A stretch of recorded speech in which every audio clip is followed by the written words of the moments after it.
আবার ফোন দিয়ে বলছে যে আমাকে পুলিশ অ্যারেস্ট করছে, আমার হাতে আমার পাসপোর্ট ছিঁড়ে ফেলছে, পাসপোর্ট টিকিট থাকা সত্ত্বেও আমাকে রাস্তায় ফেলে পিটিয়ে আমার হাত ভেঙে ফেলছে। এই কথা শুনে আমরা আসছি, আসার পরে থানা আমাদেরকে কোনোভাবে দেখা সাক্ষাৎ করতে দেয়নি। উত্তরা পূর্ব থানা। আমরা রাত্রে আপনার 3টার দিকে একবার গিয়েছিলাম বিকালে, আবার রাত্রে 9:30টার দিকে গিয়েছি, আবার রাতে 1:30টা বাজে গিয়েছি।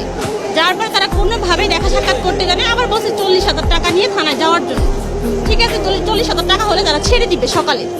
আমরা টাকা নিয়ে থানায় যাওয়ার সত্ত্বেও আমাদেরকে কোনোভাবে অ্যালাউ করা হয় নাই। প্লাস আমার শাশুড়িকে, সে তো সঙ্গে এখন এখানে নাই, এমন বাড়ি দিচ্ছে এইখান থেকে এই পর্যন্ত তার একবার জখম হয়ে গেছে পুলিশ। মানে ওই গ্যাঞ্জামের এমন টাইমে আমরা গেছি ওইখানে থানায় যাওয়ার পরে অনেকগুলো স্টুডেন্ট আসছে, স্টুডেন্ট এসে বলছে তাহলে এই লোকটা বিদেশ যাবে, বিদেশ যাত্রী, তাহলে এই লোকটাকে আপনারা ছেড়ে দেন। এই মুহূর্তেই কে বা কারা জানি ইট পাটকেল ঢিলা মারছে, ঢিলা মারার পরে সে আমার শাশুড়ি বাড়ি মারছে, বাড়িতে আমার শাশুড়ির এই পাশে পর্যন্ত লাগছে পুলিশ।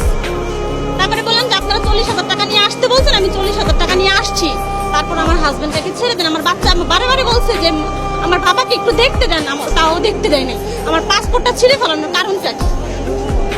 তার তো কোনো অন্যায় ছিল না, সে ট্রেনিং শেষ করে আসতেছে এবং কি তার 20 তারিখে ফ্লাইট ছিল।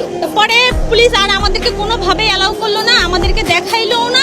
আমরা এতবার দেখতে চাইলাম, দেখতে চাওয়া সত্ত্বেও সে আমাদেরকে কোনোভাবে দেখাইলো না।